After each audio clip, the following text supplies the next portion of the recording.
I'm still reeling from what I heard outside my apartment door, but I don't let on.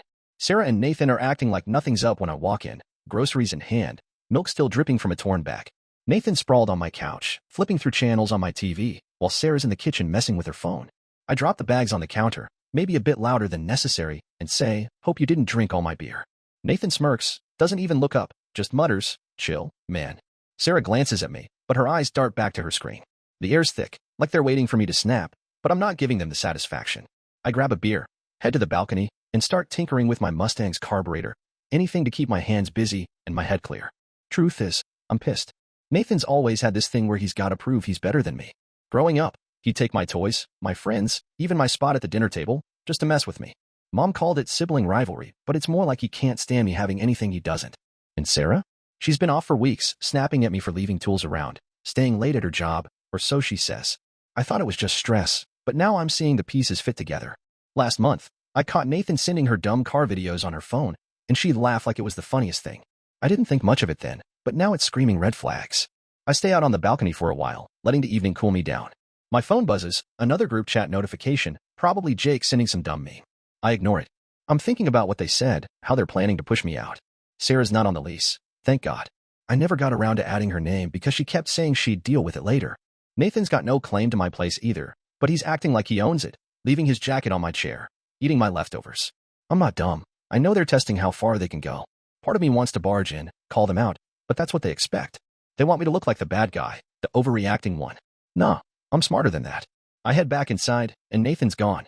Sarah's in the bedroom, door half open, still on her phone. I don't say anything, just grab another beer and sit on the couch, scrolling through car forums. She comes out, tries to act sweet, asks if I want takeout. I shrug, say, "Whatever you want." She rolls her eyes, mutters something about me being moody, and orders pizza. I'm watching her, noticing how she avoids looking me in the eye. It's like she's playing a role, waiting for me to slip up. I don't. I eat a slice, make small talk, and act like everything's fine. But in my head, I'm already planning. I'm not letting them walk over me.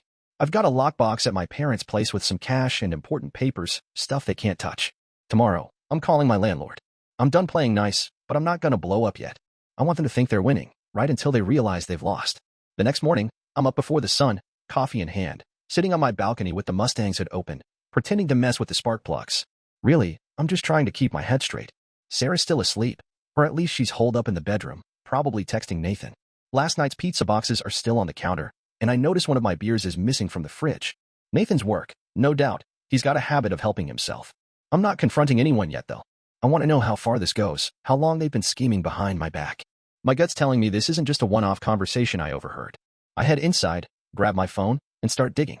Sarah's careless with her stuff. She leaves her phone lying around, and I know her passcode from months ago when she asked me to check her messages while she was driving. I'm not proud of it, but I pick up her phone when she heads to the shower. I scroll through her text with Nathan, and it's worse than I thought. They've been talking for weeks, maybe longer. It's not just flirty nonsense. There's messages about when Ethan's gone and how they'll split my stuff. Nathan's got a whole plan to crash here, saying he's tired of his condo's rent. There's even a text where Sarah says she's done pretending and wants to make it quick. My hands shake as I read it, but I keep going. They've got screenshots of my lease, how they even get that, and Nathan's joking about taking over once I'm out. I put the phone back before Sarah's done, my heart pounding. I'm not just hurt, I'm furious. This isn't just betrayal, it's a calculated move to shove me out of my own life. I think back to little things. Sarah complaining about my long hours at the shop, Nathan borrowing my tools and never returning them, both of them laughing at private jokes I wasn't in on. It's all clicking now. I grab my laptop, lock myself in the bathroom, and check my lease again. It's ironclad. My name only, no subletting without landlord approval, and guests can't stay more than a week without my say-so. Sarah never signed anything, and Nathan's got no rights here. I'm starting to see a way out, but I need to play this smart. I call my landlord, Mike, a no-nonsense guy who's been fair since I moved in. I tell him I've got an issue with an unlisted guest staying too long. I don't name names yet, just say I'll send written notice if I need to kick anyone out. Mike says he's got my back, and any changes to the lease go through me. Nobody else. I feel a bit lighter, but not much. When Sarah comes out of the shower, she's all smiles, asking if I want to grab breakfast. I say I'm good, got work to do. She shrugs, but I catch her texting under the table. Probably Nathan. I don't say anything, just watch. Later, Nathan shows up, unannounced as usual, carrying a gym bag like he's planning to stay. He's louder than normal, cracking jokes about my messy balcony, saying I should let him fix up the Mustang. I tell him to leave it alone. He laughs, but there's an edge to it, like he's daring me to start something. I don't. Not yet. But I'm building a plan, and when I'm ready, they're gonna feel it. I'm sitting at my kitchen table, sipping coffee, trying to act normal while my mind's racing. It's been 2 days since I overheard Sarah and Nathan plotting to push me out, and I'm still playing it cool, but it's hard. Sarah's acting like everything's fine, making small talk about her day at the office, but I catch her glancing at me, like she's trying to figure out if I suspect anything. Nathan's been over every day, acting like he owns the place.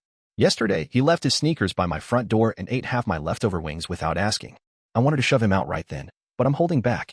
I need to be sure of every step before I make my move. I start noticing more things. Sarah's leaving dishes in the sink, which she never used to do, and Nathan's always on his phone, smirking at texts I'm pretty sure are from her. I decide to test the waters. I ask Sarah if she's talked to Nathan about borrowing my tools again, since he lost my wrench last month. She freezes for a second, then says, "Why don't you ask him yourself?" Her tone's sharp, like I'm the one being unreasonable. Nathan walks in right then, no knock, just strolls in with a grin. "What's up, little bro?" he says, grabbing a soda from my fridge. I clench my jaw but keep quiet. He's baiting me, and I'm not biting. Later, my mom calls. She's asking why I've been distant at family dinners. I'm thrown. Distant? I haven't been to one in weeks because of work. Turns out, Nathan's been over at her place, spinning stories about how I'm stressed out and hard to live with. He even told her Sarah's thinking of leaving because I'm too controlling. I almost laugh. Me, controlling? I'm the one who lets Sarah pick the shows we watch. I tell Mom I'm fine, just busy, and she should ask Nathan what's really going on. She sighs, says she doesn't want to get in the middle. I hang up, feeling the anger bubble up. They're not just plotting against me. They're setting me up to look like the bad guy to everyone. That night, I check Sarah's phone again when she's asleep. I know it's shady, but I need answers. The texts are bolder now, Nathan telling her to speed things up. Sarah saying she's almost ready to make a clean break. There's a message about my Mustang. Nathan saying he'll store it somewhere safe once I'm gone. I take screenshots, send them to my email, and delete the evidence from her phone. I'm not just mad anymore. I'm done. I start making a list of everything in the apartment that's mine. The TV, the couch, even the coffee maker. Sarah brought a few things, but most of it's in my name. I check the lease again, still just me. I'm starting to see how I can turn this around. I text my buddy Jake, ask if I can crash at his place if things get messy. He says sure, no questions asked. I'm not ready to confront them yet, but I'm close. Nathan shows up again that evening, and I catch him eyeing my toolbox. I tell him to stay out of it. He laughs, says, "Relax, man, just looking." I'm done relaxing. Tomorrow, I'm talking to Mike again. This is my place, and they're about to learn that. It's been 3 days since I heard Sarah and Nathan plotting, and I'm done sitting quiet. I'm still acting normal, but every move I make now is calculated. Sarah's getting bolder, leaving her laptop open on the kitchen counter like she doesn't care if I see. Nathan's practically living here, showing up every evening with that smug grin, helping himself to my fridge. Last night, he accidentally bumped my Mustang's fender while checking it out on the balcony. I told him to keep his hands off, and he just laughed, saying I'm too attached to that car. I'm not just attached, it's mine, and I'm not letting him touch what's mine. I start putting my plan in motion. First, I call my landlord, Mike, again. I tell him straight up that Sarah's not on the lease and Nathan's been staying too long without permission. I ask about changing the locks and removing unauthorized guests. Mike's cool about it, says I can change the locks if I give written notice to anyone living here, and he'll back me up if there's trouble. I email him a formal request, keeping it professional, and he replies with a green light. I also move my important stuff, car title, laptop, some cash, to a lockbox at my buddy Jake's place. Jake doesn't ask questions, just hands me a beer and says, "Whatever's going on, you got this." I'm still watching Sarah and Nathan closely. Sarah's trying to play nice, cooking dinner last night, and calling me babe, like nothing's wrong. But I see her texting under the table, probably Nathan, who's sitting right there pretending to watch football. I check her phone again when she's in the shower. Yeah, I know it's not great, but I need proof. The texts are damning. Nathan's pushing her to wrap this up, and says he's already talked to a buddy about storing my Mustang. Sarah replies she's waiting for me to lose it, so she can leave without looking bad. There's even a message about them contacting Mike, trying to sweet-talk him into adding Nathan to the lease behind my back. I screenshot everything, send it to my email, and clear my tracks. That evening, my dad calls. He's heard from Nathan that I'm acting weird and pushing Sarah away. I'm floored. Nathan's out here painting me as the problem to our parents. I keep it short, tell Dad to talk to Nathan if he wants the real story. Dad grumbles, says he's staying out of it, but I can tell he's annoyed. I don't care. I'm not here to play the good son anymore. I start packing Sarah's stuff, her clothes, her makeup, that fancy lamp she loves, into boxes when she's out running errands. I don't make a mess, but I don't care about folding neatly either. I stack the boxes in the corner of the living room, covered with a blanket so she doesn't notice yet. Nathan drops by again, and I catch him rifling through my toolbox. I snap, "Get out of my stuff." He smirks, says, "You're so paranoid, man." I don't respond, just stare him down until he backs off. The tension's so thick you could cut it, but they think I'm clueless. Good. I want them comfortable, right up until I pull the rug out. It's day 4, and I'm ready to make my move. I've been playing it cool, letting Sarah and Nathan think they've got me fooled, but I'm done waiting. The apartment's been a pressure cooker, Sarah's fake smiles, Nathan's cocky attitude, and me biting my tongue to keep from exploding. Last night, I caught them whispering in the kitchen when they thought I was asleep. Something about waiting for the right moment to handle me. I didn't sleep after that. My blood's boiling, but I'm keeping it together, sticking to the plan. I start the day by calling Mike, my landlord. I tell him I'm ready to change the locks and need Sarah out officially. I send him the written notice, listing her as an unauthorized guest who's overstayed. Mike's all business, says he'll have a locksmith out tomorrow and that Sarah's got 48 hours to clear her stuff or it's on her. I also ask him to confirm no one's been added to the lease behind my back. He checks and says it's still just my name. Nathan's little stunt didn't work. I feel a weight lift, but I'm not done. I head to Jake's place and grab my lockbox, double-checking my car title and cash are safe. Jake senses something's up, asks if I need backup. I tell him I'm good for now, but might need him later. Back home, I start moving Sarah's boxes, clothes, lamp, all her junk, from under the blanket to the front door, making it obvious. She's at work, and Nathan hasn't shown up yet, so I've got time. I also pack Nathan's stuff, his sneakers, a hoodie, some tools he left, into a garbage bag and toss it by the door. I'm not gentle about it. Then I change the Wi-Fi password and disconnect every device except mine. No more freeloading on my internet. I call my parents, tell them I'm handling a situation with Sarah and Nathan and not to believe any sob stories. Mom tries to ask questions, but I cut her off, saying I'll explain later. Dad just grunts, says, do what you gotta do. Sarah gets home around 6, sees the boxes, and freezes. What's this? She asks, voice shaky. I lean against the counter, arms crossed, and say, you're moving out. You've got 2 days. Her face goes pale, then red. She starts yelling, saying I can't do this, it's her home too. I point out her name's not on the lease, and she's got no claim. She tries to play the victim, saying I'm overreacting, but I'm not biting. Nathan shows up mid-argument, banging on the door like he's the king of the place. I let him in, and he sees the boxes and the bag with his stuff. What's your problem, man? He shouts. I tell him to take his crap and get out. He's not welcome anymore. He laughs, but it's nervous, like he knows I'm serious. Sarah starts crying, saying she has nowhere to go. Nathan tries to back her up, saying I'm being a jerk, ruining everything. I pull out my phone, show them the screenshots of their texts, every word about pushing me out, taking my Mustang, all of it. They go quiet, stunned. Sarah stammers, tries to say it was a joke. Nathan just glares, like he's daring me to swing. I don't. I tell them both to leave, or I'm calling Mike to enforce it. Sarah grabs a box, still crying, and storms out. Nathan grabs his bag, mutters something about me regretting this, and follows.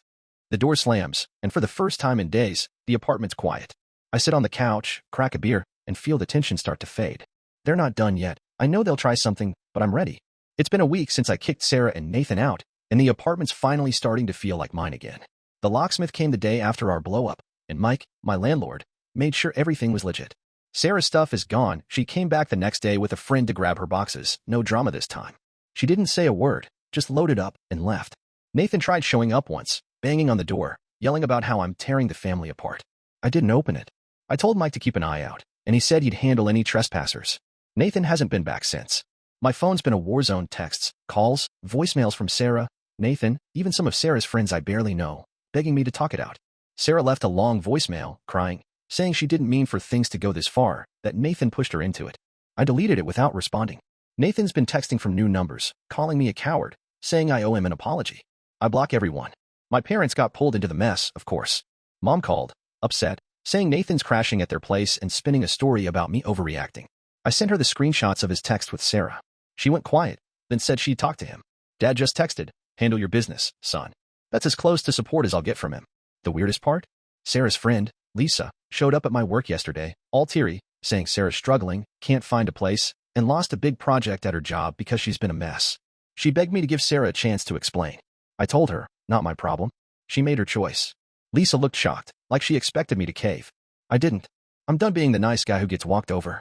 Jake's been a rock through this. Let me crash at his place for a night when the calls wouldn't stop. We cracked a few beers, and he said, you did what you had to. They don't get to rewrite the story now. Here's where it's different, though. I didn't just cut them off and call it a day. I took a hard look at my life, my job, my place, even my Mustang. I love fixing cars, but I've been stuck at the shop, working long hours for decent but not great pay. So, I made a move. I applied for a better gig at a custom auto shop across town, one that specializes in restoring classics like my Mustang. They called me back yesterday, offered me a job with a 20% pay bump and better hours. I start next week. I also decided to sell the apartment's old furniture. Sarah's fingerprints were all over it, and use the cash to get a new couch and a bigger TV. The place feels fresh, like I'm reclaiming it. Nathan's still out there, probably scheming, but he's got no leverage now. Sarah's crashing with a cousin, last I heard, and I don't care where she ends up. I'm not angry anymore, just focused. I've got my car, my new job, and my space back. I even started going to a local car club meetup Jake told me about. Met a few guys there who are into Mustangs, and we're planning a road trip next month. For the first time in a while, I'm looking forward instead of looking over my shoulder. If Sarah or Nathan try to come back, they'll find a locked door and a guy who's done playing their games. I'm not saying I'm healed or that everything's perfect, but I'm moving on, and it feels good to know they can't touch what I'm building now.